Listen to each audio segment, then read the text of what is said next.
Hi all, this is Meera. Welcome back to our channel. ഇന്ന് നമ്മൾ കുറച്ച് first year questions ആണ് നോക്കുക. 2020 ജനുവരി 18 നടന്ന ഫയർമാൻ ഡ്രൈവർ ട്രെയിനിങ് എക്സാമിൽ ചോദിച്ചിരിക്കുന്ന കുറച്ച് ഫസ്റ്റ് ഇയർ ക്വസ്റ്റ്യൻസ്, അതിന് റിലേറ്റഡ് ആയിട്ടുള്ള കുറച്ച് ടോപ്പിക്സ് ഇവയാണ് നമ്മൾ ഇന്ന് നോക്കുന്നത്.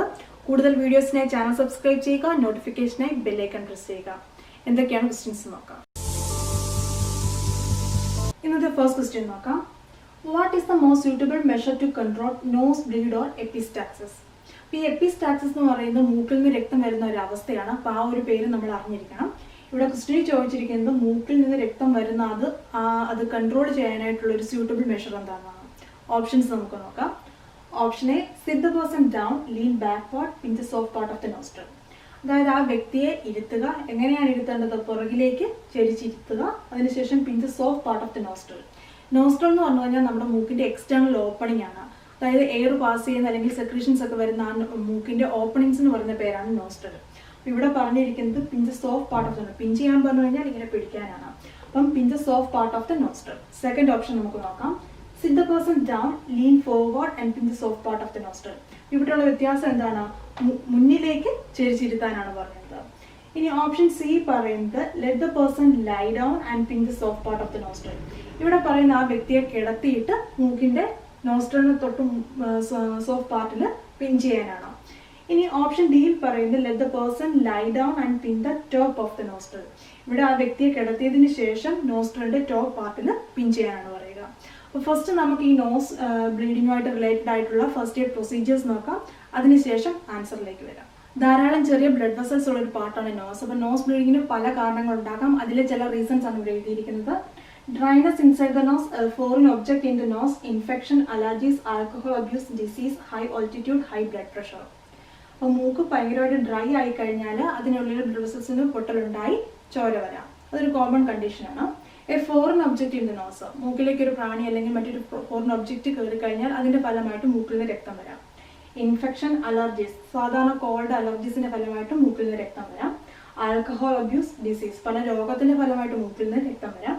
ഹൈ ഓൾട്ടിറ്റ്യൂഡ്, ഒത്തിരി പർവ്വതത്തിന്റെ ഒക്കെ മുകളിലേക്ക് കയറി ഹൈ ഓൾട്ടിറ്റ്യൂഡിൽ എത്തിക്കഴിഞ്ഞാൽ അത് മൂക്കിൽ നിന്ന് രക്തം വരുന്ന ഒരു കണ്ടീഷൻ ഉണ്ട്.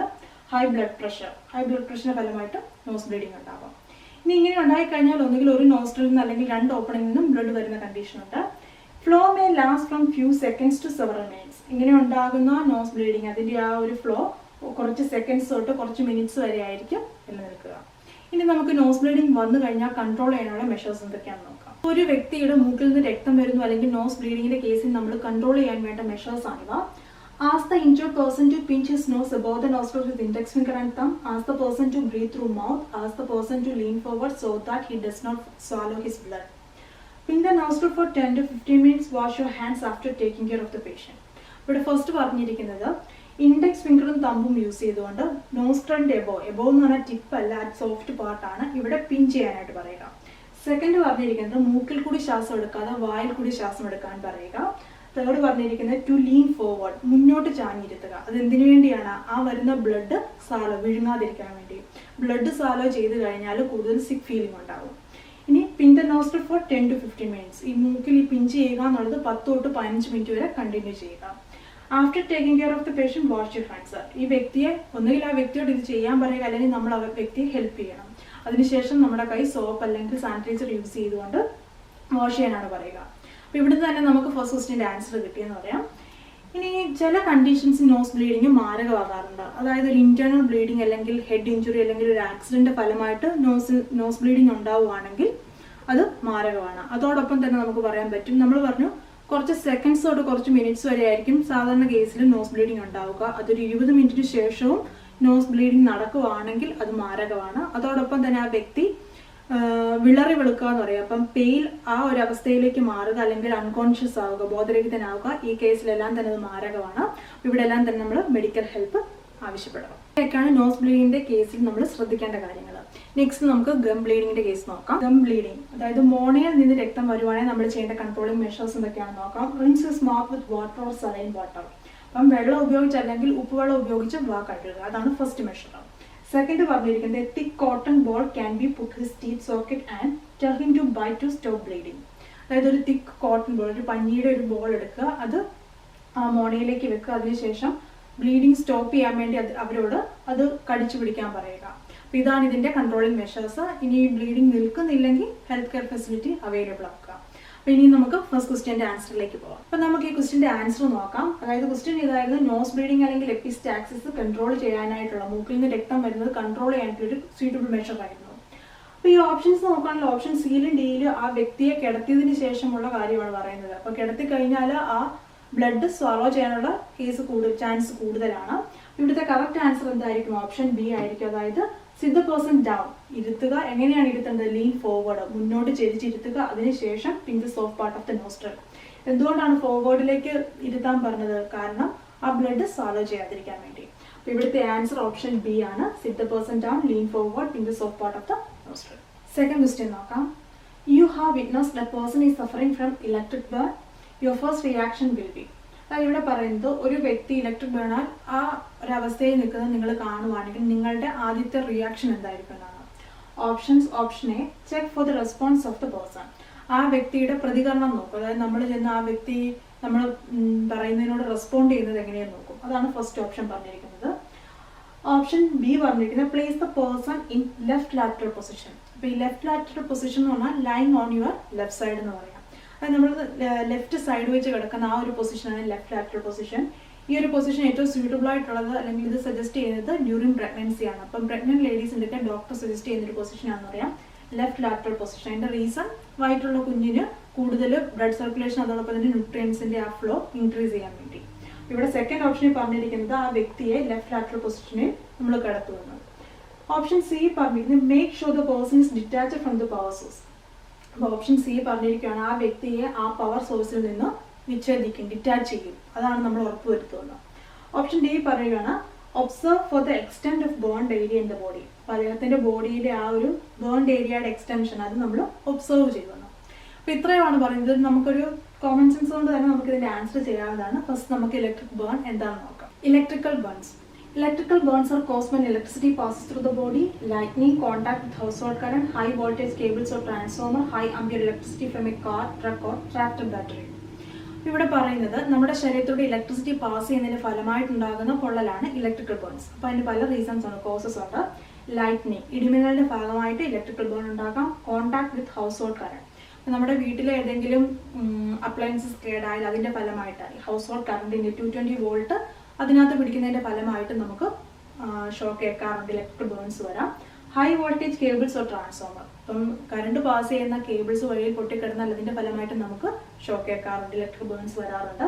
High ampere electricity from A car, truck or tractor battery. അപ്പോൾ ഈ വെഹിക്കിൾസിന്റെ ഒക്കെ ബാറ്ററിയിൽ നിന്നും ലോ വോൾട്ടേജ് ഹൈ ആംപിയർ ഇലക്ട്രിസിറ്റിയുടെ വരുന്നതിന്റെ ഫലമായിട്ട് നമുക്ക് ഷോക്ക് ഏൽക്കാനുള്ള, ഇലക്ട്രിക്കൽ ബേൺസ് ഉണ്ടാകാനുള്ള ചാൻസസ് ഉണ്ട്. അപ്പം നമ്മുടെ ശരീരത്തിലെ ഏതെങ്കിലും ഒരു പാർട്ടിലൂടെ ഇലക്ട്രിസിറ്റി കയറുന്നു. അപ്പോൾ ഒരു എൻട്രി പോയിന്റ് ഉണ്ട്, അതിനുശേഷം ശരീരത്തിലൂടെ പാസ് ചെയ്ത് നമ്മുടെ ബോഡിയിലെ ഏത് പാർട്ടാണ് എർത്തുമായിട്ട് കോൺടാക്റ്റിലാവുക അതുവഴി എക്സിറ്റ് ആവും.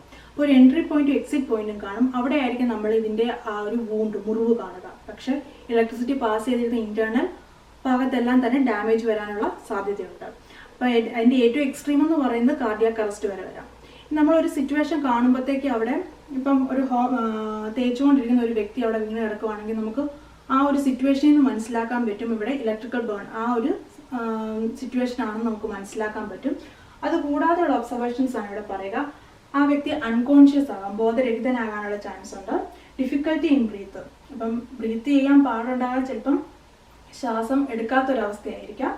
കാർഡിയാക് അറസ്റ്റ്, അപ്പോൾ അതിൻ്റെ എക്സ്ട്രീം പോയിന്റ് നമ്മൾ പറഞ്ഞ കാർഡിയാക് അറസ്റ്റ് വരെ വരാം. അതായത് ഇറഗുലർ പൾസസ് ആയിരിക്കും, ഹാർട്ട് ബീറ്റ് ഇല്ലാത്തൊരവസ്ഥ വരാം. പിന്നെ ബേൺ വൂൺസും കാണാൻ പറ്റും. അപ്പോൾ ഇതിൽ നിന്നൊക്കെ നമുക്ക് ആ ഒരു സിറ്റുവേഷൻ മനസ്സിലാക്കാൻ പറ്റും. ഇനി ഇതിന്റെ ഫസ്റ്റ് എയ്ഡ് പ്രൊസീജിയേഴ്സ്, അതിന്റെ സേഫ്റ്റി മെഷേഴ്സ് ഒക്കെ എന്താണെന്ന് നമുക്ക് നോക്കാം. ഇലക്ട്രിക്കൽ ബേൺസിന്റെ കേസിലെ സേഫ്റ്റി മെഷേഴ്സ് ആണ്, അതോടൊപ്പം തന്നെ ഫസ്റ്റ് എയ്ഡ് പ്രൊസീജിയേഴ്സ് ആണ് നമ്മൾ നോക്കുന്നത്. First point, never touch a casualty that still is connected to an electrical source. അപ്പോൾ ഇവിടെ പറയുന്നത് ആ വ്യക്തി ഇലക്ട്രിക്കൽ സോഴ്സുമായിട്ട് കണക്റ്റഡ് ആണെങ്കിൽ അതിനെ ആ വ്യക്തിയെ തുടരുതെന്നാണ് പറയുന്നത് first point. Second point, turn of the source of electricity, ആ ഇലക്ട്രിസിറ്റിയുടെ സോഴ്സ് ഓഫ് ചെയ്യാനാണ് പറയുന്നത്. അപ്പോൾ ഇവിടെ നമ്മൾ ശ്രദ്ധിക്കേണ്ട കാര്യം, ഒന്ന് വീട്ടിലെ കേസ് ആണെങ്കിൽ 220 വോൾട്ട് ആണെന്ന് പറയാം വീട്ടിലേക്ക് വരുന്ന സപ്ലൈ. അപ്പോൾ ഇങ്ങനെ ഒരു കേസിൽ ഒരു വ്യക്തിക്ക് ഇലക്ട്രിക്കൽ ഷോക്ക് ഏറ്റ് കിടക്കുകയാണ്, നമുക്ക് ആ സ്വിച്ച് ഓഫ് ചെയ്യാൻ പറ്റുന്നില്ലെങ്കിൽ നമുക്ക് ഒരു നോൺ കണ്ടക്ടിങ് മെറ്റീരിയൽ, അതായത് കാർഡ്ബോർഡ് ആകാം, പ്ലാസ്റ്റിക് ആകാം, വുഡ് ആകാം, ഇവ യൂസ് ചെയ്തുകൊണ്ട് നമുക്ക് ഇലക്ട്രിക് സോഴ്സിൽ നിന്ന് ഡിറ്റാച്ച് ചെയ്യാൻ പറ്റും. പക്ഷെ ഇത് തന്നെ നമുക്ക് ഇപ്പം 1000 വോൾട്ട് കറണ്ടിന്റെ ഒരു കറണ്ട് പാസ് ചെയ്യുന്ന കേബിളിന്റെ കേസാണ് ഇത് ചെയ്യാൻ പറ്റത്തില്ല. അതിന്റെ റീസൺ ഈ 1000 വോൾട്ട് ഹൈ കറണ്ട് ആണെങ്കിൽ ഈ വയർ മാറ്റിയിട്ട് കഴിഞ്ഞാൽ അതിൽ നിന്ന് 18 കിലോമീറ്റർ വരെ ഈ കറണ്ട് പ്രവഹിച്ച് അവിടെയുള്ള ആ വ്യക്തികൾക്കും ഇലക്ട്രിക്കൽ ബേണിനുള്ള സാധ്യതയുണ്ട്. അപ്പം പ്രോപ്പറായിട്ട് ഇലക്ട്രിക്കൽ സോഴ്സ് ഓഫ് ആക്കിയതിന് ശേഷം മാത്രമേ ആ പ്രൊസീജിയറിലേക്ക് കടക്കാൻ പറ്റുകയുള്ളൂ. ഈ ലൈറ്റനിങ്ങിൻ്റെ കേസാണെങ്കിൽ വീട്ടിലാണെങ്കിൽ വീട്ടിൽ തന്നെ ഇരിക്കാൻ ശ്രദ്ധിക്കുക, കാറിനകത്താണെങ്കിൽ അത് കാറിൻ്റെ ഉള്ളിൽ തന്നെ ആയിരിക്കാൻ ശ്രദ്ധിക്കുക. നെക്സ്റ്റ് പറഞ്ഞാൽ shout or call for help. അപ്പോൾ ബാക്കിയുള്ളവരെ ഹെൽപ്പിനായിട്ട് വിളിക്കുന്ന കേസാണ് പറയുന്നത്. Next cool down the burn wounds. അപ്പോൾ ഇവിടെ പൊള്ളലിൻ്റെ ഭാഗമായിട്ടുണ്ടായിരിക്കുന്ന മുറിവ് കൂൾ ഡൗൺ ചെയ്യാൻ, അത് തണുപ്പിക്കാനാണ് പറയുക. അപ്പോൾ ഇവിടെ നമ്മൾ ശ്രദ്ധിക്കേണ്ട കാര്യം ഒരു റൂം ടെമ്പറേച്ചറുള്ള വെള്ളമായിരിക്കണം. കൂടുതൽ തണുത്ത വെള്ളം ഉപയോഗിച്ച് നമ്മൾ ബേൺ വൂൺസ് കഴുകാൻ പാടില്ല. അതിൻ്റെ റീസൺ എന്ന് പറഞ്ഞാൽ ഈ ബേണിങ്ങിന് കാരണമായ വിക്ടിം പെട്ടെന്ന് തന്നെ ഹൈപ്പോതെർമിക് കണ്ടീഷനിലേക്ക് പോകാനുള്ളൊരു ചാൻസ് ഉണ്ട്. ഹൈപ്പോതെർമിക് എന്ന് പറഞ്ഞു കഴിഞ്ഞാൽ നമ്മുടെ ശരീരത്തിന് നോർമൽ ടെമ്പറേച്ചറിനേക്കാളും കുറഞ്ഞ ടെമ്പറേച്ചറിലേക്ക് ശരീരം പോകാനുള്ളൊരു അവസ്ഥ. അതുകൊണ്ട് തന്നെ ഒരു റൂം ടെമ്പറേച്ചറുള്ള വെള്ളം ഉപയോഗിച്ചുകൊണ്ട് 10 അല്ലെങ്കിൽ 15 മിനിറ്റ് നേരം ആ വൂൺസ് ബേൺ ചെയ്തിരിക്കുന്ന പൊള്ളയേറ്റ മുറിവുകൾ തണുപ്പിക്കാനായിട്ട് വെള്ളം ഒഴിച്ച് തണുപ്പിക്കാൻ ശ്രദ്ധിക്കുക. Next protect the victim by wrapping him in a clean sheet. അപ്പം ബ്ലാങ്കറ്റ് അല്ലെങ്കിൽ ക്ലീൻ ഷീറ്റ് ഉപയോഗിച്ചുകൊണ്ട് ആ വിക്ടിമിനെ റാപ്പ് ചെയ്ത് പ്രൊട്ടക്ട് ചെയ്യുക. Next wash your hands and put on your gloves. അതായത് ഇതൊരു നോർമൽ പ്രൊസീജിയറാണ്. നമ്മൾ നമ്മുടെ കൈ സാനിറ്റൈസർ അല്ലെങ്കിൽ സോപ്പ് ഉപയോഗിച്ച് കഴുകുക. മറ്റൊരു വ്യക്തിയുടെ മുറിവിൽ പിടിക്കുന്നതിന് മുമ്പായിട്ട് ആ ബ്ലഡുമായിട്ടൊരു കോൺടാക്ട് വരാതിരിക്കാൻ വേണ്ടി ഗ്ലൗസ് ധരിക്കാനായിട്ട് ശ്രദ്ധിക്കുക. ഗ്ലൗസ് അല്ലെങ്കിൽ ഒരു ക്ലീൻ ആയിട്ടുള്ള പ്ലാസ്റ്റിക് ഷീറ്റ് ആണെങ്കിലും ആകാം. ഇനി നെക്സ്റ്റ് പറയുന്നത് cover burn wounds with a clean cotton cloth. ഇനി ഈ വന്നിരിക്കുന്ന ഈ പൊള്ളലേറ്റ മുറിവുകൾ ഒരു ക്ലീൻ കോട്ടൺ ക്ലോത്ത് കൊണ്ട് കവർ ചെയ്യാനാണ് പറയുക. Do not open blisters, keep them intact. അതായത് ബ്ലിസ്റ്റേഴ്സ് എന്ന് പറഞ്ഞു കഴിഞ്ഞാൽ ഒരു 2nd ഡിഗ്രി മുറിവ് പൊള്ളലിൻ്റെ കേസിൽ കുമിളകൾ വരാനുള്ള ചാൻസ് ഉണ്ട്. ഈ കുമിളകളാണ് ബ്ലിസ്റ്റേഴ്സ് എന്ന് പറയുക. അത് ഓപ്പൺ ചെയ്യില്ല, അത് പൊട്ടിക്കരുതെന്നാണ് പറയുന്നത്. അതിനെ അതുപോലെ തന്നെ നിർത്താനാണ് പറയുന്നത്. Remove any clothing or jewellery. Do not remove parts of clothing or jewellery that are attached to the burn wounds. അപ്പോൾ ഇവിടെ പറയുന്നത് ഈ പൊള്ളലേറ്റ് മുറിവേറ്റ ഭാഗത്തുള്ള ജ്വല്ലറി അല്ലെങ്കിൽ ക്ലോത്തിൻ്റെ പീസസ് ഒന്നും മാറ്റാൻ നിൽക്കരുത്. അത് ആ പാർട്ട് അല്ലാത്ത ഭാഗത്തു നിന്നുള്ള ജ്വല്ലറീസ് ഒക്കെയാണ് മാറ്റേണ്ടത്. അതോടൊപ്പം തന്നെ ഇവിടെ പറയുന്നുണ്ട് remove belt or shoes if possible. അതായത് സ്വെല്ലിംഗ് ഉണ്ടാകാനുള്ള ചാൻസ് ഉള്ളതുകൊണ്ട് തന്നെ ബെൽറ്റ് അല്ലെങ്കിൽ ഷൂസ് ഇവയെല്ലാം തന്നെ റിമൂവ് ചെയ്യാനാണ് പറയുന്നത്. Then keep the casualty warm. അതായത് ഓവർ ഹീറ്റ് ചെയ്യാൻ പാടില്ല, ഹൈപ്പോതെർമിക് കണ്ടീഷനിലേക്ക് പോകാതെ വാം ആയിട്ട് സൂക്ഷിക്കാനാണ് പറയുന്നത് ആ വ്യക്തിയെ. Next transport to the health care facility.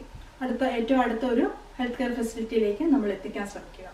ഇനി നമുക്ക് നെക്സ്റ്റ് നോക്കേണ്ടത് ഈ ഫസ്റ്റ് എയ്ഡ് പ്രൊസീജിയർ ഒന്നും ഇല്ലാതെ ഡയറക്റ്റ് ആയിട്ട് മെഡിക്കൽ ഹെൽപ്പ് വേണ്ട ആ ഒരു കേസസ് ഏതൊക്കെയെന്നാണ്. ഡയറക്റ്റ് ആയിട്ട് മെഡിക്കൽ ഹെൽപ്പ് സീക്ക് ചെയ്യേണ്ട ആ ഒരു കണ്ടീഷൻസ് ആണ് നമ്മൾ നോക്കുന്നത്. First, the injured person is under 5 years old or over 65 years old. അതായത് ഈ ഇലക്ട്രിക്കൽ ബേൺ ഏറ്റിരിക്കുന്ന വ്യക്തി എന്ന് പറയുന്നത് 5 വയസ്സിൽ താഴെയുള്ളൊരു കുഞ്ഞായിരിക്കുക അല്ലെങ്കിൽ 65 വയസ്സിന് മുകളിലുള്ള വ്യക്തിയാണെങ്കിൽ ഡയറക്റ്റ് ആയിട്ട് മെഡിക്കൽ ഹെൽപ്പ് വേണം. രണ്ടാമത്തെ പോയിന്റ് എന്ന് പറഞ്ഞാൽ the burn is on face, eyes, ears, joints or feet. അതായത് ഈ ഇലക്ട്രിക്കൽ ബേൺ ഉണ്ടായിരിക്കുന്നത് ഫേസിൽ, കണ്ണിൽ അല്ലെങ്കിൽ ചെവിയിൽ, ജോയിൻസിൽ, ഫീറ്റിൽ ഇവിടെയാണെങ്കിലും നമ്മൾ ഡയറക്റ്റ് ആയിട്ട് ആശുപത്രി കൊണ്ടുപോവുക.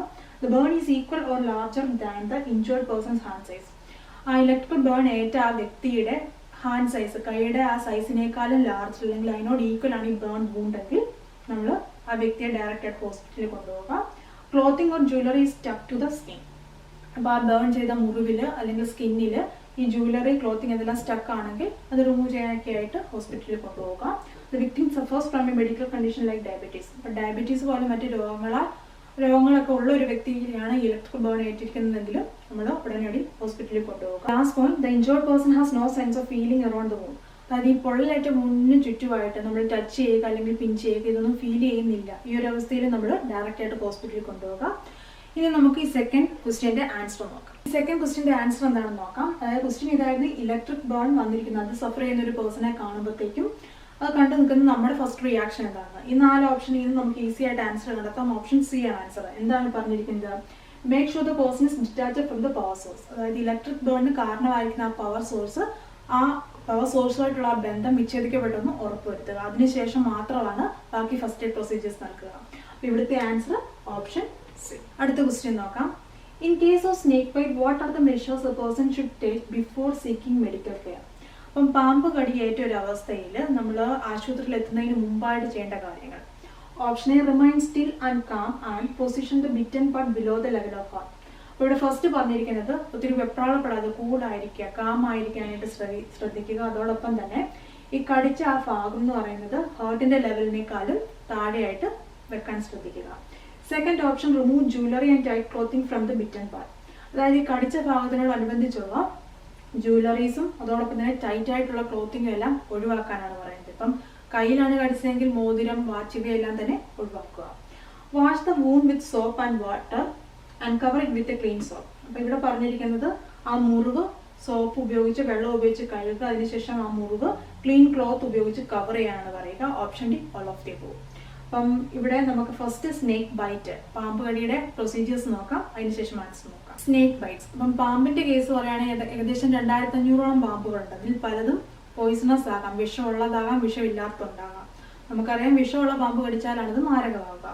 ഇനി വിഷമുള്ള ഒരു പാമ്പ് കടിച്ചു കഴിഞ്ഞാൽ ആ മുറിവ് കണ്ടാൽ തന്നെ നമുക്ക് മനസ്സിലാക്കാമെന്നാണ് പറയുക. അതായത് 2 വിഷപ്പല്ലുകളുടെ പാട് കാണുന്നുണ്ടാവും. ഇനി ഈ വിഷമുള്ള ഒരു പാമ്പിന്റെ കടി ഏറ്റു കഴിഞ്ഞാൽ ഉണ്ടാകാവുന്ന ആ ഒബ്സർവേഷൻസ്, ലക്ഷണങ്ങൾ എന്തൊക്കെയാണെന്ന് നോക്കാം. Bleeding, swelling, pain, weakness, confusion, affected vision, affected speech, nausea or vomiting, cardiac arrest, difficulty in breathing.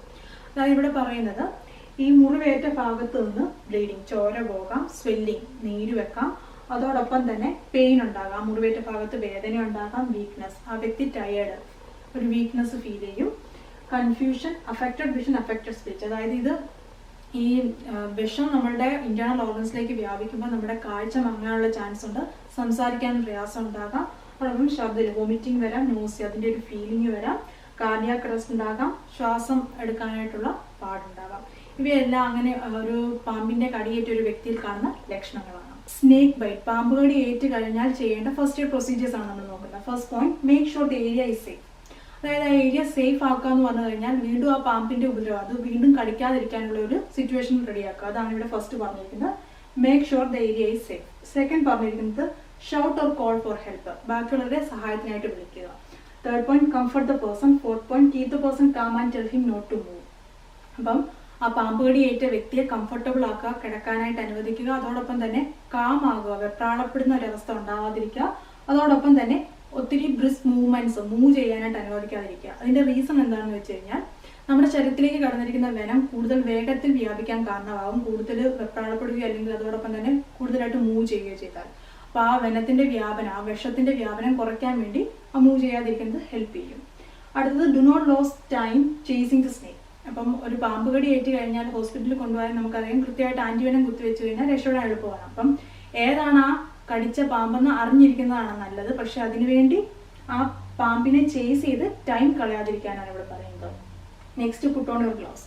അപ്പം മറ്റൊരു വ്യക്തിയുടെ മുറിവിൽ അല്ലെങ്കിൽ ആ ബ്ലഡിലായിട്ട് കോൺടാക്ട് വരുന്നതിന് മുമ്പായിട്ട് നമ്മൾ ഗ്ലൗസ് ധരിക്കാനാണ് പറയുന്നത്. Do not suck or cut venom out of the skin. അതായത് ഇവിടെ പറയുന്നത് നമ്മൾ പാമ്പ് കടി ഏറ്റു കഴിഞ്ഞാൽ സക്ക് ചെയ്ത് നമ്മൾ വെനം തുപ്പിക്കളയുന്ന ഒരു കണ്ടീഷൻ കണ്ടിട്ടുണ്ട്. അതോടൊപ്പം തന്നെ ആ മുറിവ് കൂടുതൽ കട്ട് ചെയ്ത് അവിടുത്തെ ബ്ലഡ് കളയുന്ന ഒരു അവസ്ഥ കണ്ടിട്ടുണ്ട്. പക്ഷെ ഇവിടെ പറയുന്നത് do not suck or cut venom out of the skin, അങ്ങനെ ചെയ്യരുതെന്നാണ് പറയുന്നത്. Next, remove rings, watches or tight clothing. അതായത് ഇവിടെ പറയുന്ന സ്വെല്ലിംഗ് ഉണ്ടാകാനുള്ള ചാൻസ് ഉണ്ട്. അപ്പം നമ്മൾ റിങ്സ്, ആഭരണങ്ങൾ, ഓർണമെന്റ്സ്, വാച്ചസ്, ടൈറ്റ് ക്ലോത്തിങ് ഇവയെല്ലാം റിമൂവ് ചെയ്യാൻ, കാരണം ബ്ലഡ് ഫ്ലോ തടസ്സപ്പെടുത്താൻ കാരണമാകുന്നുണ്ട്. Next, do not rub herbs on the bite. ഈ മുറിവിൽ ബാക്കി പച്ചില മരുന്നോ മറ്റ് എണ്ണ അതുപോലത്തെ സാധനങ്ങളൊന്നും തന്നെ അപ്ലൈ ചെയ്യാതിരിക്കുക. Do not apply tourniquet. ഇവിടെ ടർണിക്കറ്റ് എന്ന് പറയുന്ന ഒരു ഡിവൈസ് ആണ്. അതായത് കാലിലോ കയ്യിലോ മുറിവുണ്ടായി അതിൽ നിന്ന് ബ്ലീഡിങ്ങിന്റെ ഫലമായിട്ട് മരണത്തിലേക്ക് കാരണമാകുന്ന ഒരു അവസ്ഥ ഉണ്ടെങ്കിൽ നമ്മൾ ഈ ഒരു ഡിവൈസ് യൂസ് ചെയ്ത് ഈ ബ്ലഡ് ഫ്ലോ തടയുന്നു. പക്ഷെ ഇതെവിടെ അപ്ലൈ ചെയ്യരുതെന്നാണ് പറയുന്നത്. Next, position the bitten part below the level of water. അതായത് ഈ കടിയേറ്റ ഭാഗം, പാമ്പിന്റെ കടിയേറ്റ ഭാഗം ഹൃദയത്തിന്റെ ലെവലിൽ നിന്ന് താഴെ വെക്കാനായിട്ട് പൊസിഷൻ ചെയ്യാനാണ് പറയുന്നത്. Next, cover the wound with clean cotton cloth. അപ്പൊ ഈ മുറിവ് ക്ലീൻ ആയിട്ടുള്ള ഒരു കോട്ടൺ ക്ലോത്ത് കൊണ്ട് കവർ ചെയ്യാനാണ് പറയുന്നത്. നെക്സ്റ്റ് പറയുന്നത്, observe the condition of the person. അതായത് ആ വ്യക്തി കോൺഷ്യസ് ആണോ, അത് ബ്രീത്ത് ചെയ്യുന്നുണ്ടോ, ഇതൊക്കെ നമ്മൾ ശ്രദ്ധിക്കുക. Next, transport nearby health care facility, ഹോസ്പിറ്റലിൽ എത്തിക്കാൻ ശ്രദ്ധിക്കുക. ഇവയൊക്കെയാണ് ഫസ്റ്റ് എയ്ഡ് പ്രൊസീജിയേഴ്സ് പറയുന്നത്. ഇനി നമുക്ക് ആൻസർ നോക്കാം. ഈ ക്വസ്റ്റ്യന്റെ ആൻസർ നോക്കുവാണെങ്കിൽ ഇവിടെ നമ്മളോട് ചോദിച്ചിരുന്നത് പാമ്പ് കടി ഏറ്റു കഴിഞ്ഞാൽ ഹോസ്പിറ്റലിൽ എത്തുന്നതിന് മുമ്പായിട്ട് ചെയ്യേണ്ട കാര്യങ്ങൾ. അപ്പൊ ഈ ഓപ്ഷനിൽ തന്നെ നമുക്ക് മനസ്സിലായ ആൻസർ എന്തായിരിക്കും? ഓപ്ഷൻ ഡി ആയിരിക്കും, ഓൾ ഓഫ് ദി അബോവ്. അതിന്റെ റീസൺ ഇവിടെ ഫസ്റ്റ് പറഞ്ഞിരിക്കുന്നത് കാം ആയിരിക്കുക, വെപ്രാളപ്പെടാതെ കൂളായിരിക്കുക, അതിനോടൊപ്പം തന്നെ കടിച്ച പാർട്ട്, ആ ഭാഗം ഹൃദയത്തിന്റെ ലെവലിൽ താഴ്ത്തി വെക്കുക, അത് ഓക്കെയാണ്. സെക്കൻഡ് ഓപ്ഷനിൽ പറഞ്ഞിരിക്കുന്നത് സ്വെല്ലിംഗ് ഉണ്ടാകാനുള്ള ചാൻസ് ഉള്ളതുകൊണ്ട് തന്നെ ഈ ജൂവലറിയും ടൈറ്റ് ക്ലോത്തിങ്, ആ മിറ്റൻ പാർട്ടിനോട് അടുത്തുള്ള ആ ജൂവലറിയും ക്ലോത്തിങ്ങും ടൈറ്റ് ക്ലോത്തിങ്ങും എല്ലാം ഒഴിവാക്കാനാണ്. ഇനി തേർഡ് ഓപ്ഷനിൽ പറഞ്ഞിരിക്കുന്നത് wash the wound with soap and water. ഇവിടെ വാഷ് ചെയ്യുക എന്നുള്ളൊരു കേസ് നമ്മൾ കണ്ടില്ല, പക്ഷെ മുറിവ് ക്ലീൻ ക്ലോത്ത് വെച്ച് കവർ ചെയ്യാൻ പറയുന്നുണ്ടായിരുന്നു. അപ്പൊ ഈ ഒരു ഓപ്ഷൻസ് നോക്കുമ്പോഴത്തേക്കും ഓപ്ഷൻ ഡി ആണ് ഓൾ ഓഫ് ദി അബോവ് ആണ് ആൻസർ. അടുത്ത ക്വസ്റ്റ്യൻ നോക്കാം. On the way to office, you find a person unresponsive in road. What is the first priority action to save the life? മുസ്ലിം പറഞ്ഞിരിക്കുന്നത് നമ്മൾ ഓഫീസിലേക്ക് പോകുന്ന വഴിക്ക് ഒരു വ്യക്തി അൺറെസ്പോൺസീവ് ആയിട്ട് കിടക്കുകയാണ്. അപ്പം ഒത്തിരി പ്രതികരിക്കാത്ത രീതിയിൽ കിടക്കുകയാണെങ്കിൽ നമ്മൾ അദ്ദേഹത്തിന്റെ ലൈഫ് സേവ് ചെയ്യാൻ വേണ്ടി ചെയ്യുന്ന ഫസ്റ്റ് പ്രയോറിറ്റി ആക്ഷൻ എന്താണ്? ഒന്നാമതായിട്ട് നമ്മൾ ഫസ്റ്റ് പ്രയോറിറ്റി കൊടുത്ത് ചെയ്യുന്ന ആക്ഷൻ എന്താണെന്നാണ് ഓപ്ഷൻ എ പറഞ്ഞിരിക്കുന്നത്. Make the scene safe for you to act. അതായത് ആ ഒരു സീൻ നമുക്ക് വർക്ക് ചെയ്യാൻ വേണ്ടി സേഫ് ആണെന്ന് ഉറപ്പുവരുത്തുക. അതാണ് ഫസ്റ്റ് ചെയ്യുന്നത്. Second option start cardiac compression immediately. ഇവിടെ നമ്മൾ അവിടെ അങ്ങനെ ഒരു സിറ്റുവേഷൻ കണ്ടു കഴിഞ്ഞാൽ ഫസ്റ്റ് ചെയ്യേണ്ടത് കാർഡിയാക് കംപ്രഷൻസ് സ്റ്റാർട്ട് ചെയ്യുക എന്നുള്ളതാണെന്നാണ് സെക്കൻഡ് പറയുക. Option C check for the response and cardiac pulse in neck. ഇവിടെ അദ്ദേഹത്തിന്റെ നമ്മളോട് പ്രതികരിക്കുന്നുണ്ടോ എന്ന് നോക്കുക, അല്ലെങ്കിൽ നെക്കിൽ കൈവച്ച് കഴുത്തിൽ വെച്ച് കാർഡിയാക് പൾസ് ചെക്ക് ചെയ്യുക. ഓപ്ഷൻ ഡി പറയുന്നത് ഗീവ് റെസ്ക്യൂ ബ്രീത്ത് ഇമ്മീഡിയറ്റ്ലി. അപ്പോൾ അദ്ദേഹത്തെ കണ്ട ഉടനെ തന്നെ റെസ്ക്യൂ ബ്രീത്ത് കൊടുക്കുക എന്നുള്ളതാണ് ഫോർത്ത് ഓപ്ഷൻ പറയുക. അപ്പോൾ നമ്മളൊരു എമർജൻസി സിറ്റുവേഷൻ ഡീൽ ചെയ്യുമ്പം നോക്കേണ്ട 4 സ്റ്റെപ്സ് ഉണ്ട്. അവ എന്തൊക്കെയാണെന്ന് ആദ്യം നോക്കാം. Dealing with an emergency. അപ്പോൾ ഒരു എമർജൻസി സിറ്റുവേഷൻ എന്ന് പറഞ്ഞു കഴിഞ്ഞാൽ എന്ത് തന്നെയാകാം. ചിലപ്പോൾ ആക്സിഡന്റ് ആകാം, ചിലപ്പം എന്തെങ്കിലും ഇലക്ട്രിക് ഷോക്ക് ആകാം, ചിലപ്പം പാമ്പ് കടിയാകാം, പട്ടി കടിക്കുന്നതാകാം. എന്ത് തന്നെ എമർജൻസി സിറ്റുവേഷൻ ആണെങ്കിലും നമ്മൾ ഫോളോ ചെയ്യേണ്ട 4 മെയിൻ സ്റ്റെപ്സ് ഉണ്ട്. അപ്പോൾ അത് എന്തൊക്കെയാണെന്ന് നോക്കാം. ഫസ്റ്റ് സ്റ്റെപ്പ് പറയുന്നത് മേക്ക് ദ ഏരിയ സേഫ്. അതായത് ആ ഏരിയ നമുക്ക് വർക്ക് ചെയ്യാൻ വേണ്ടി സേഫ് ആണെന്ന് ഉറപ്പുവരുത്തുക. രണ്ടാമതായിട്ട് evaluate the injured person's condition. ആ ഇഞ്ചുറി പറ്റിയിരിക്കുന്ന ആ പേഴ്സന്റെ കണ്ടീഷൻ ഇവാലുവേറ്റ് ചെയ്യുക. Third seek help. മറ്റുള്ളവരുടെ സഹായം തേടുക. Fourth one give first aid നൽകുക. അപ്പോൾ ഇവയാണ് ഏതൊരു എമർജൻസി സിറ്റുവേഷനിൽ നമ്മൾ ഫോളോ ചെയ്യുന്ന 4 സ്റ്റെപ്സ്. അപ്പോൾ ഇവ എന്തൊക്കെയാണെന്ന് നോക്കാം. Make the area safe. അപ്പോൾ ഇതാണ് ഫസ്റ്റ് സ്റ്റെപ്പ് എന്ന് പറയുന്നത്. ഇവിടെ നമ്മൾ ശ്രദ്ധിക്കേണ്ട കാര്യങ്ങൾ first try to find out what has just happen. അപ്പോൾ എന്ത് എമർജൻസി ആണ് അവിടെ ഉള്ളത്, എന്താണ് ആക്സിഡന്റ് ആണോ അല്ലെങ്കിൽ ഇലക്ട്രിക് ഷോക്ക് ആണോ എന്താണെന്നുള്ളത് നമ്മൾ മനസ്സിലാക്കുക. അതാണ് ഫസ്റ്റ് ചെയ്യേണ്ടത്. Second check for any danger. അതായത് ഇപ്പം ഒരു ആക്സിഡന്റ് ആയാലും ഇനി ഫർദർ ഒരു ആക്സിഡന്റ് ഉണ്ടാവില്ല. ബാക്കി ട്രാഫിക്കിന്റെ കേസ് എല്ലാം നമ്മൾ നോക്കണം. അവിടെ ഇലക്ട്രിക് ഷോക്ക് ആണെങ്കിൽ കേബിൾസ് എങ്കിലും ഉണ്ടോ, അതിന്റെ ആളുകൾ അതിനകത്ത് നിന്ന് ഡിറ്റാച്ച്ഡ് ആണോ, ഇത് നമ്മൾ ശ്രദ്ധിക്കണം. ഇപ്പോൾ ഒരു പാമ്പ് കടിയേറ്റ് അല്ലെങ്കിൽ പട്ടി കടിച്ചു എന്നൊക്കെ പറയുമ്പോൾ വീണ്ടും ആ പട്ടി വന്ന് ഉപദ്രവിക്കാതിരിക്കാനുള്ള ആ ഒരു ഏരിയ സേഫ് ആണെന്നുള്ളത് ഉറപ്പുവരുത്തുക. ഇനി പറയുന്നത് be aware that the property of insured person is at risk. അപ്പോൾ ഇവിടെ പറയുന്നത് പറഞ്ഞു കഴിഞ്ഞാൽ ഒരു ആക്സിഡന്റ് നടന്നു കഴിഞ്ഞാൽ അതിനവിടെ തെഫ്റ്റ്, മോഷണം ഉണ്ടാകാനുള്ള ചാൻസ് ഉണ്ട്. അപ്പം നമ്മുടെ സേഫ്റ്റിയും നമ്മൾ കരുതിയിരിക്കണം. അതുകൊണ്ട് തന്നെ നമ്മൾ അറിഞ്ഞിരിക്കണം ആ വിക്ടിമിന്റെ പ്രോപ്പർട്ടീസ് റിസ്കിലാണെന്ന്, തെഫ്റ്റ് നടക്കാനുള്ള ചാൻസ് ഉണ്ടെന്ന്. Seek emergency help. അപ്പം പോലീസ് അല്ലെങ്കിൽ ആംബുലൻസിന്റെ ഒക്കെ ഹെൽപ്പ് തേടുക. ഇപ്പോൾ ഒരു ആക്സിഡന്റ് കേസ് ആണെങ്കിൽ നമുക്കറിയാം ട്രാഫിക് റൂൾസ് ഉണ്ട്. ട്രാഫിക് റൂൾസ് നമ്മൾ പാലിക്കണം. അപ്പം ബാക്കി വെഹിക്കിൾസിനൊക്കെ മനസ്സിലാകത്തക്ക വിധത്തിൽ ആ ആക്സിഡന്റ് നടന്നതിന് അറ്റ്ലീസ്റ്റ് ഒരു 30 മീറ്റർ 2 സൈഡിലുമായിട്ട് എന്തെങ്കിലും വാർണിംഗ് സൈൻ കൊടുക്കാം. അപ്പം ബാക്കിയുള്ളവർക്ക് മനസ്സിലാക്കാൻ പറ്റും. അതുപോലെ തന്നെ ഇതിനു ശേഷം ആ വാർണിംഗ് സൈൻ മാറ്റുകയും വേണം. ഇനി അതുപോലെ തന്നെ ഈ ആക്സിഡന്റ് പെട്ട വണ്ടികളുടെ ആ വെഹിക്കിൾസിന്റെ എല്ലാം തന്നെ എഞ്ചിൻ ഓഫ് ചെയ്യാം. അതിന്റെ ഫർദർ മൂവ്മെന്റ് തടയാൻ വേണ്ടി ഹാൻഡ് ബ്രേക്ക് അപ്ലൈ ചെയ്യാം. ഇനി ഏതെങ്കിലും ഒരാൾ അവിടെ സ്മോക്ക് ചെയ്യാൻ ശ്രമിക്കുകയാണെങ്കിൽ അത് നമുക്ക് ഒഴിവാക്കാം. ഇവയൊക്കെയാണ് ഈ ഫസ്റ്റ് സ്റ്റെപ്പിൽ പെടുന്നത്, make the area safe. Second step എന്ന് പറയുന്നത് evaluate the condition of the സിക്ക്. അതായത് ഈ ഒരു പ്രശ്നത്തിൽ പെട്ടിരിക്കുന്ന വ്യക്തിയുടെ കണ്ടീഷൻസ് ചെക്ക് ചെയ്യുന്നു. അദ്ദേഹം കോൺഷ്യസ് ആണോ, അദ്ദേഹം നോർമലി ബ്രീത്ത് ചെയ്യുന്നുണ്ടോ, അദ്ദേഹത്തിന്റെ പൾസ് റേറ്റ് നോക്കാം. അപ്പോൾ ആ ഒരു കണ്ടീഷൻസ് ചെക്ക് ചെയ്ത് കഴിഞ്ഞാൽ മാത്രമാണ് നമ്മൾ സഹായത്തിനായിട്ട് ഹെൽപ്പ് തേടാൻ പറ്റുക. അതോടൊപ്പം തന്നെ പിന്നീടാണ് ഫസ്റ്റ് എയ്ഡ് പ്രൊസീജിയേഴ്സ് സ്റ്റാർട്ട് ചെയ്യാൻ പറ്റുക. അപ്പോൾ നമ്മൾ ഫസ്റ്റ് സ്റ്റെപ്പിൽ മേക്ക് ദ ഏരിയ സേഫ് ആയിരുന്നു. രണ്ടാമത്തെ അദ്ദേഹത്തിന് ഇൻജേർഡ് പേഴ്സന്റെ കണ്ടീഷൻസ് മനസ്സിലാക്കി നമ്മൾ ഇനി ഹെൽപ്പിന് വേണ്ടി വിളിക്കുകയാണ്. അപ്പോൾ വിളിക്കുമ്പോൾ നമ്മൾ അറിയേണ്ട കാര്യങ്ങൾ എന്തൊക്കെയാണ്, അതായത് അവിടെ പറഞ്ഞു കൊടുക്കേണ്ട കാര്യങ്ങൾ എന്തൊക്കെയാണ്. ഒന്ന് ലൊക്കേഷൻ, എവിടെയാണ് ഈ പ്രശ്നം നടക്കുന്നതെന്ന് പറയണം. ആ ലൊക്കേഷൻ നമ്മൾ വ്യക്തമായിട്ട് അതിൻ്റെ അഡ്രസ്സ് പറഞ്ഞു കൊടുക്കാൻ പറ്റണം. രണ്ടാമതായിട്ട് ദ നേച്ചർ ഓഫ് പ്രോബ്ലം. അതായത് വാട്ട് ഹാപ്പൻഡ് എന്ന്, അവിടെ എന്താണ് സംഭവിച്ചത്. ഇപ്പം തീപിടുത്തമാണോ അല്ലെങ്കിൽ ആക്സിഡന്റ് ആണോ എന്താണെന്നുള്ളത് പറയാൻ സാധിക്കണം. ഹൗ മെനി ഇഞ്ചേർഡ്, ഈ ഒരു പ്രശ്നത്തിൽ എത്ര പേര് മുറിവേക്കപ്പെട്ടിട്ടുണ്ടെന്ന് പറയണം. What type of help is needed, നമുക്ക് വേണ്ടത് ആംബുലൻസ് ആണോ പോലീസ് ആണോ ഫയർ ഫൈറ്റേഴ്സ് ആണോ എന്താണെന്നുള്ളതും പറയാൻ പറ്റണം. അപ്പം ആംബുലൻസ് വരുവാണെങ്കിൽ ഒരു സിക്ക് പേഴ്സണെ കൊണ്ടുപോകാൻ വേണ്ടി ഏറ്റവും സ്യൂട്ടബിൾ ആയിട്ടുള്ള മെത്തേഡ് അതാണ്. ഇനി ഇത് വരാനായിട്ടുള്ള താമസം ഉണ്ടെങ്കിൽ നമ്മൾ തന്നെ ഒരു വണ്ടി അറേഞ്ച് ചെയ്ത് ഹോസ്പിറ്റലിൽ കൊണ്ടുപോകുക എന്നുള്ളതാണ് ചെയ്യേണ്ടത്. നമ്മൾ കൊടുക്കുന്ന ഈ ഫസ്റ്റ് എയ്ഡ് പ്രൊസീജിയേഴ്സിനകത്ത് ലൈഫ് സേവിങ് ആക്ടിവിറ്റി എന്ന് പറയുന്ന ഒന്നാണ് CPR, കാർഡിയോ പൾമിനറി റിസസിറ്റേഷൻ. എപ്പോഴാണ് ഈ CPR കൊടുക്കുന്നത് നമുക്ക് സ്റ്റോപ്പ് ചെയ്യാൻ പറ്റുക? അതിൻ്റെ റീസൺസ്, അതിൻ്റെ 4 കാരണങ്ങളാണ് ഇവിടെ കാണിച്ചിരിക്കുന്നത്. ഫസ്റ്റ്, സൈൻ ഓഫ് ലൈഫ്, അതായത് ആ ഇഞ്ചുറി പറ്റിയിരിക്കുന്ന ആ പേഴ്സൺ ബ്രീത്ത് ചെയ്യാൻ സ്റ്റാർട്ട് ചെയ്തു. അപ്പം ജീവിതത്തിലേക്ക്, ആ ഒരു ലൈഫിലേക്ക് തിരിച്ചു വരുന്ന ഒരു സൈൻ കാണിച്ചു കഴിഞ്ഞാൽ നമുക്ക് CPR കൊടുക്കുന്നത് സ്റ്റോപ്പ് ചെയ്യാം. സെക്കൻഡ് പറഞ്ഞിരിക്കുന്നത്, someone trained in first aid or A medical professional takes over, അതായത് ഫസ്റ്റ് എയ്ഡ് കൊടുക്കാൻ വേണ്ടിയുള്ള ഒരു പ്രൊഫഷണൽ അല്ലെങ്കിൽ ഒരു മെഡിക്കൽ പ്രൊഫഷണലാക്കാം. ഒന്നുകിൽ ഫസ്റ്റ് എയ്ഡ് കൊടുക്കാൻ വേണ്ടി ട്രെയിൻ ചെയ്തിരിക്കുന്ന ആൾ, ട്രെയിൻഡ് ആയിട്ടുള്ള ഒരു വ്യക്തി അല്ലെങ്കിൽ മെഡിക്കൽ പ്രൊഫഷണൽ വന്നു കഴിഞ്ഞാൽ നമുക്ക് CPR കൊടുക്കുന്നത് സ്റ്റോപ്പ് ചെയ്യാം. ഈ മൂന്നാമതായിട്ട് പറഞ്ഞാൽ you are too exhausted to continue, നമുക്കിനി അത് കണ്ടിന്യൂ ചെയ്യാനായിട്ട് വയ്യ, ആ ഒരു അവസ്ഥയിൽ എത്തിക്കഴിഞ്ഞാൽ നമുക്ക് CPR കൊടുക്കുന്നത് സ്റ്റോപ്പ് ചെയ്യാം. Last, the scene becomes unsafe for you to continue, നമുക്കിനി ആ CPR കൊടുക്കാൻ വേണ്ടി ആ ഒരു ഏരിയ സേഫ് അല്ലെന്ന് തോന്നിയാൽ, നമുക്ക് എന്തെങ്കിലും ഒരു അപകടം ഉണ്ടെന്ന് തോന്നിക്കഴിഞ്ഞാൽ നമുക്ക് സ്റ്റോപ്പ് ചെയ്യാം. അപ്പം നമുക്ക് ഈ 4 സ്റ്റെപ്പ്, ഒരു എമർജൻസി സിറ്റുവേഷൻ ഡീൽ ചെയ്യുമ്പോൾ നമ്മൾ ശ്രദ്ധിക്കേണ്ട 4 സ്റ്റെപ്സ്, അത് നമ്മൾ മനസ്സിലാക്കി നമുക്ക് നമ്മുടെ ക്വസ്റ്റ്യൻ്റെ ആൻസർ നോക്കാം. നമ്മുടെ ക്വസ്റ്റ്യൻ ഇതായിരുന്നു, നമ്മൾ ഒരു വ്യക്തിയെ അൺറെസ്പോൺസീവ് ആയിട്ട് റോഡിൽ കണ്ടു കഴിഞ്ഞാൽ നമ്മുടെ first priority action to save the life. അപ്പോൾ ഫസ്റ്റ് പ്രയോറിറ്റി ആക്ഷൻ എന്താണ്? ഈ 4 ഓപ്ഷനിൽ ഏതായിരിക്കും ആൻസർ? ഓപ്ഷൻ എ ആണ് ആൻസർ. ഇവിടെ ഉത്തരം കണ്ടെത്താൻ ഈസിയാണ്. നമ്മൾ ഏതൊരു സിറ്റുവേഷൻ ആണെങ്കിലും നമ്മൾ ഫസ്റ്റ് ചെയ്യേണ്ടത് എന്താണ്? Make the scene safe for you to act. അടുത്ത ക്വസ്റ്റ്യൻ നോക്കാം.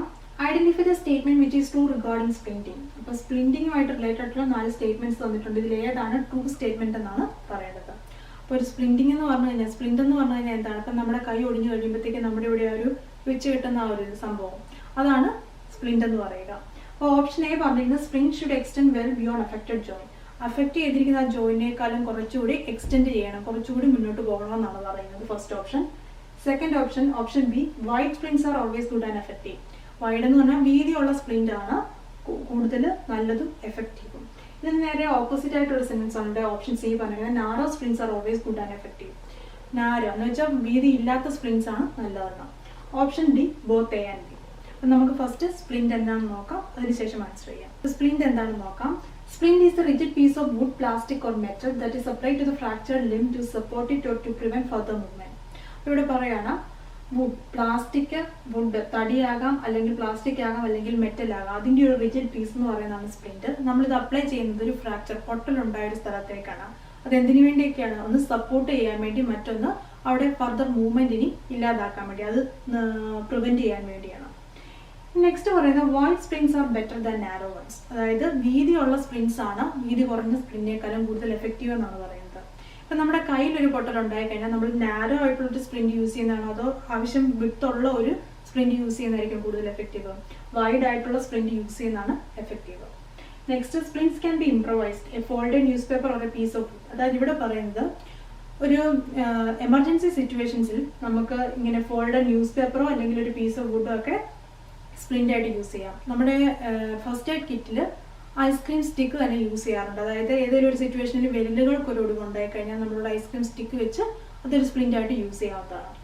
Sprint should B padded with cotton, അതായത് കോട്ടൺ കൊണ്ടോ അല്ലെങ്കിൽ ക്ലോത്ത് കൊണ്ടോ പാഡ് ചെയ്യണം എന്ന് പറയുന്നത് എന്തുകൊണ്ടാണ്? അപ്പം നമ്മുടെ ആ ഫ്രാക്ചർ പറ്റിയ ഭാഗത്തേക്ക് അത് സ്മൂത്ത് ആയിട്ട് ഫിറ്റ് ചെയ്യാൻ വേണ്ടിയാണ്. ഇനി ഇവിടെ പറയുന്നത് splint should be long enough to immobilize the fractured part, അതായത് ആവശ്യത്തിന് ലെങ്ത് ഉണ്ടായിരിക്കണം എന്നാണ് പറയുക. അതായത് നമുക്കിവിടെ ഒരു ഒടിവുണ്ടെന്ന് വെക്കുക, അപ്പം നമ്മൾ അപ്ലൈ ചെയ്യുന്ന സ്പ്രിന്റ് എന്ന് പറഞ്ഞാൽ ഇത്രയും ലെങ്ത് മാത്രമാണെങ്കിൽ അത് എഫക്റ്റീവ് ആകുമോ? അത് ലോങ് ഇനഫ് ആയിരിക്കണം, ഈ ഒരു പോയിന്റ് കഴിഞ്ഞു അത് ലെങ്ത് ഉണ്ടായിരിക്കണം, എങ്കിൽ മാത്രമേ ഇത് എഫക്റ്റീവായിട്ട് വർക്ക് ചെയ്യത്തുള്ളൂ. അപ്പോൾ സ്പ്രിന്റിനെ കുറിച്ച് നമ്മൾ നോക്കി. ഇനി നമുക്ക് നമ്മുടെ ക്വസ്റ്റ്യൻ്റെ ആൻസർ നോക്കാം. നമ്മുടെ ക്വസ്റ്റ്യൻ ഇതായിരുന്നു, ഇതിലെ താഴെ തന്നിരിക്കുന്ന സ്റ്റേറ്റ്മെന്റ്സ് ഏതാണ് ട്രൂ സ്റ്റേറ്റ്മെന്റ് എന്നാണ്. ഇവിടുത്തെ ആൻസർ ഓപ്ഷൻ ഡി ആണ്, ബോത്ത് എ ആൻഡ് ബി. അപ്പോൾ ഇത് എന്താണ് കാരണം? Spring should extend well beyond affected joint, ആ അഫക്റ്റ് ചെയ്ത ജോയിനേക്കാളും കുറച്ചുകൂടി എക്സ്റ്റെൻഡ് ചെയ്യണം. അതോടൊപ്പം തന്നെ നാരോ സ്പ്രിങ്ങിനേക്കാളും നല്ലത് എന്താണ്? വൈഡ് സ്പ്രിങ്സ് ആണ്. Wide splints R always good and effective. നമ്മൾ ഫസ്റ്റ് എയ്ഡ് ടോപ്പിക്കായിട്ട് റിലേറ്റഡ് ആയിട്ട് കുറച്ച് ക്വസ്റ്റ്യൻസ് ആണ് ഡിസ്കസ് ചെയ്തത്. നിങ്ങൾക്ക് ക്ലാസ്സിനെ കുറിച്ച് അഭിപ്രായങ്ങൾ കമന്റ് ചെയ്യാവുന്നതാണ്. ക്ലാസ് ഇഷ്ടപ്പെട്ടാൽ ലൈക്ക്, ഷെയർ ആൻഡ് സബ്സ്ക്രൈബ്.